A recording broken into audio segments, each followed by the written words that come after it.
आकाशवाणी रांची से प्रस्तुत है समाचार ध्वनि चित्र।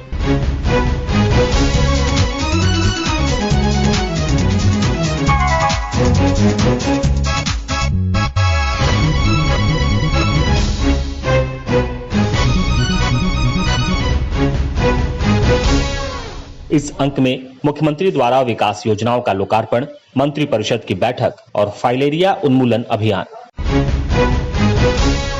झारखंड समेत पूरे देश में 18 वर्ष से अधिक आयु के सभी लोगों के लिए सरकारी केंद्रों पर निःशुल्क टीकाकरण अभियान चलाया जा रहा है। सभी श्रोताओं से अपील है कि कोविड रोधी टीका जरूर लगवाएं। कोरोना महामारी के प्रति कोई लापरवाही ना बरतें। जब तक आवश्यक ना हो घर से बाहर ना निकलें और 3 आसान उपायों का पालन करें। चलो मिलकर एक शुरुआत करें, चलो एक फैसला आज करें, मास्क नहीं तो टोकेंगे, कोरोना को रोकेंगे, चलो एक इरादा करते हैं, चलो एक इरादा करते हैं, मास्क नहीं तो टोकेंगे, कोरोना को रोकेंगे। भारत सरकार द्वारा जनहित में जारी। कोविड-19 से बचाव और सुरक्षित रहने के 3 उपाय। मास्क लगाएं, 2 गज दूरी है जरूरी, सुरक्षित दूरी रखें, हाथ और मुंह साफ रखें। मुख्यमंत्री हेमंत सोरेन ने पिछले दिनों चाईबासा में रेल ओवरब्रिज समेत कई विकास योजनाओं का लोकार्पण और शिलान्यास किया। इस अवसर पर मुख्यमंत्री ने अपने संबोधन में कहा कि राज्य के अन्य जिलों में भी बाईपास और रेल ओवरब्रिज बनाने का प्रस्ताव को अंतिम रूप दिया जा रहा है। चाईबासा के इस पिल्ले सभागार में यहाँ पहुँचने के लिए कई महीनों से हम लोग अपनी कार्य योजना बना रहे थे, लेकिन आप सबको मालूम है कि अभी हमारा ये पूरा देश, पूरा दुनिया एक वैश्विक महामारी से गुजर रहा है। इसमें बहुत सारी पाबंदियां लगाई गई, छूट दी गई, कई उतार चढ़ाव के साथ हम लोग आगे बढ़ रहे हैं। कई गतिविधियां, कई चीजें जहां की तहां खड़ी हो गई और इसी आपात स्थिति में जीवन को सामान्य करने का भी एक चुनौती हम सभी लोगों के लिए है। इसी कड़ी में ग्रामीण क्षेत्रों में जो सबसे अधिक आर्थिक, सामाजिक रूप से कमजोर क्षेत्र है, उनको विशेष रूप से समृद्ध करने का भी हम लोगों का संकल्प है। और आज धीरे धीरे इस वैश्विक महामारी से जूझते हुए हम आगे बढ़ रहे हैं और इस वैश्विक महामारी में झारखंड का जो प्रबंधन रहा है, मुझे लगता है एक सीमित संसाधन में कई चीजों की कमियों के बावजूद राज्य में आप लोगों के सहयोग से, हमारे फ्रंट लाइन वर्कर्स के माध्यम से हम लोगों ने जो प्रबंधन किया वो आज पूरे देश में चर्चा का विषय है। लेकिन अभी भी खतरा टला नहीं है।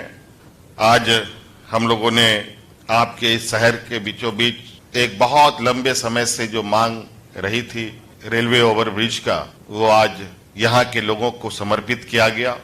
कई योजनाओं का आधारशिला रखी जानी है। आज इस पिल्ले हॉल में जो एक नया अपना स्वरूप लेके फिर से अपना सेवा इस चाईबासा के लोगों को देने के लिए तैयार हुआ है। ये शहर आपका है, आप लोग शहर के हैं। शहर आज एक व्यवसायिक मकाम पर पहुंचने के बाद शहर में भी कुछ ऐसे चीजें होनी चाहिए। चाईबासा जैसे सुदूर क्षेत्र में भी इतना खूबसूरत सभागार होगा, लेकिन ये बहुत अच्छा बना है और मैं उम्मीद करता हूं कि इसको आप सब लोग ऐसे ही बरकरार बना के रखेंगे ताकि इसका लाभ सब लोगों को मिले। खिलाड़ियों को प्रोत्साहन करने के लिए, प्रोत्साहित करने के लिए हम लोगों ने खेल पदाधिकारी की भी नियुक्ति की है, जो आज सभी जिलों में कार्यरत हैं। इस बार पहली बार हम लोगों ने बड़े पैमाने पर खिलाड़ियों को नियुक्तियां पत्र भी दिया है, नौकरियों में भी उनको लगाया है।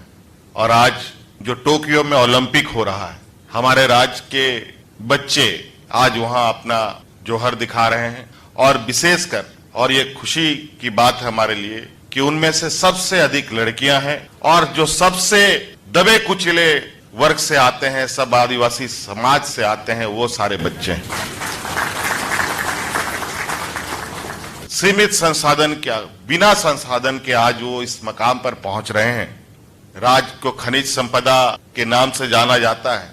मुझे लगता है कि खेल के जगत में बेहतर काम किया जाए तो इस देश में नहीं पूरी दुनिया में खेल के नाम से भी ये राज्य जाना जा सकता है।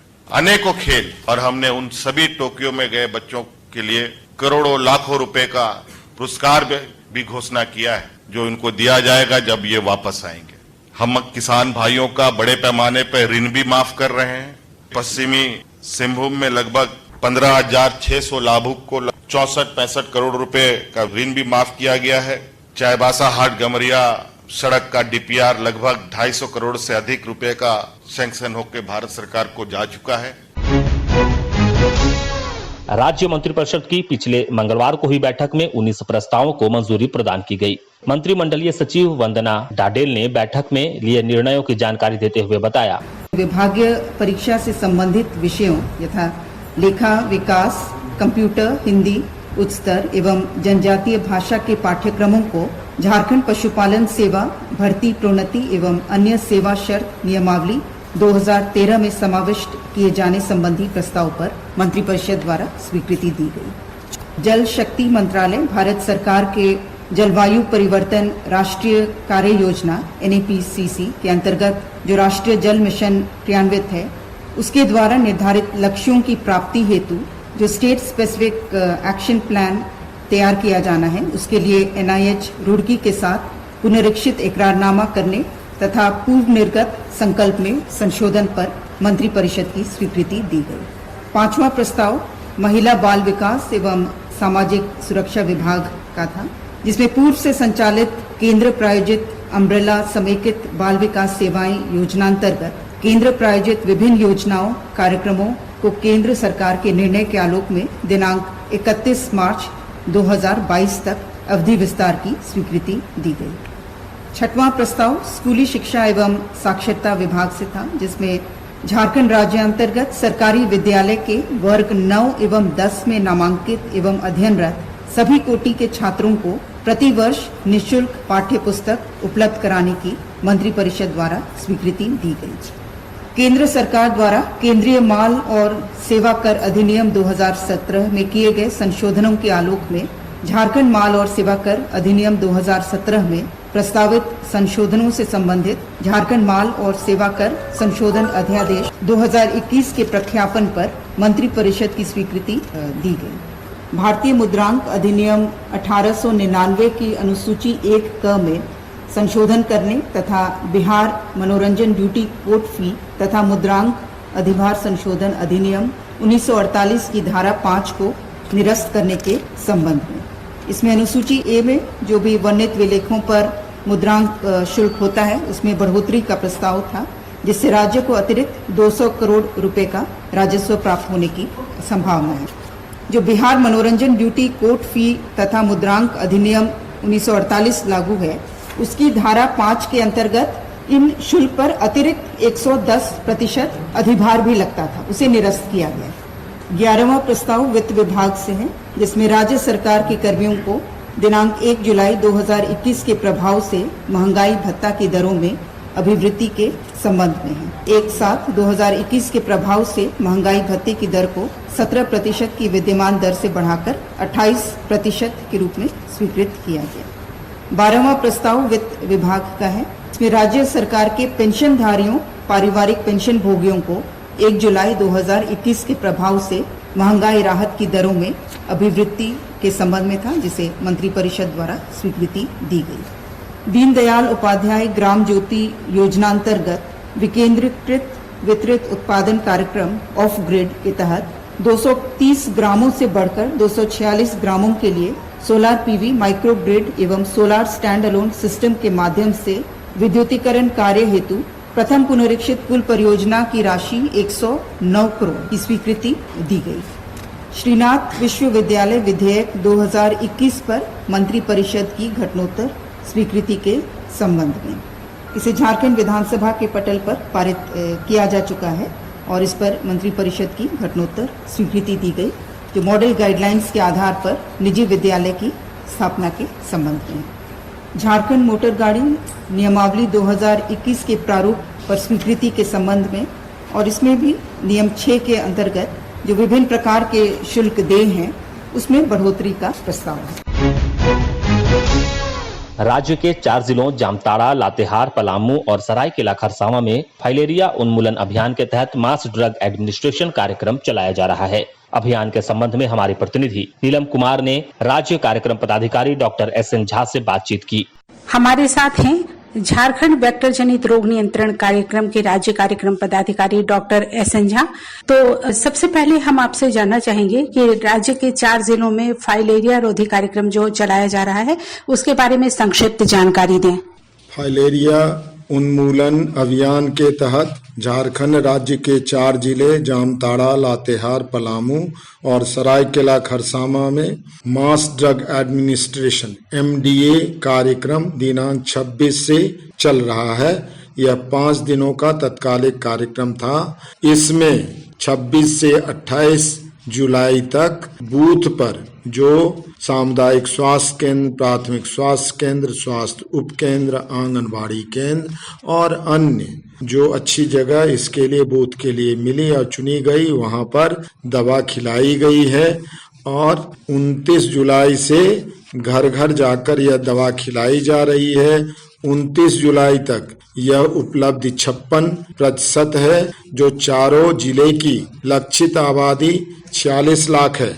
अधिक से अधिक उपलब्ध हासिल हो, इस हेतु इस कार्यक्रम को 1 अगस्त से 5 अगस्त तक अवधि विस्तार दिया जा रहा है, जिससे कि हम पूरी उपलब्धि हासिल कर सकें और फाइलेरिया उन्मूलन का उद्देश्य पूरा हो सके। गर्भवती महिलाओं, 2 वर्ष से कम उम्र के बच्चों और गंभीर बीमारियों से ग्रसित लोगों को DEC दवा नहीं खिलाई जाती है। 1 वर्ष से 2 वर्ष के बच्चों को अल्बेंडाजोल की आधी गोली खिलाई जाती है और 2 वर्ष से अधिक आयु वर्ग के लोगों को अल्बेंडाजोल की 1 गोली खिलाई जाती है। अल्बेंडाजोल चबा कर खाने का कहा जाता है और ये सभी दवाएं सामने में खिलाई जा रही है। फाइलेरिया रोधी दवा है, उसका प्रतिकूल प्रभाव क्या पड़ता है? जो दवा खाने के बाद यदि कोई खाली पेट गलती से खा ले या वैसे भी, तो जो तुरंत जो प्रतिकूल प्रभाव का है वह उल्टी आ सकता है या चक्कर आ सकता है। बाद में बुखार, सरदर्द भी हो सकता है, लेकिन उसमें घबराने की बात नहीं है। यदि बुखार होता है तो यह मान के चलिए कि उस आदमी के शरीर के अंतर्गत माइक्रोफाइलेरिया का संक्रमण था। यह एक अच्छा साइन है और इसीलिए उसके लिए परेशान होने की जरूरत नहीं है। अगर किसी को प्रतिकूल प्रभाव पड़ता है तो उसके लिए क्या उपाय किए जाते हैं?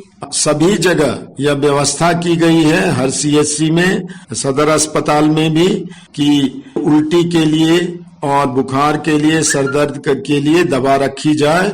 हर CHC में और सदर अस्पताल में रैपिड रिस्पांस टीम गठित की गई है। डॉक्टर उसमें रहते हैं और अन्य हमारे पैरामेडिकल स्टाफ हैं और इनका जो है मोबाइल नंबर प्रदर्शित किया जाता है। जब वर्किंग आवर नहीं है, बूथ नहीं चल रहा है, तो इस नंबर पे फोन भी किया जा सकता है और ये दवा इनके पास रहती है। जरूरत पड़ने पर, इनसे संपर्क करने पर ये मरीज के पास जाके भी जो जरूरत है वो कार्रवाई करेंगे। MDA कितने वर्षों तक चलने से फाइलेरिया को नियंत्रित किया जा सकता है? यदि लक्षित लाभार्थी जो हमारे हैं, यदि 85% या उससे अधिक लक्षित आबादी को नियमित रूप से 5 वर्ष तक अच्छे से कार्यक्रम चलने के बाद उस जगह पे, उस जिले में फाइलेरिया नियंत्रण उन्मूलन हो जाना चाहिए। बहुत बहुत धन्यवाद सर। इसके साथ ही आकाशवाणी रांची से समाचार ध्वनि चित्र का आज का संस्करण समाप्त हुआ। हर शनिवार को यह कार्यक्रम रात्रि 8:15 बजे समाचार एकांश द्वारा प्रस्तुत किया जाता है। संपादक अब्दुल हमीद, प्रस्तुतकर्ता अरविंद कुमार और प्रवक्ता उदय शंकर झा।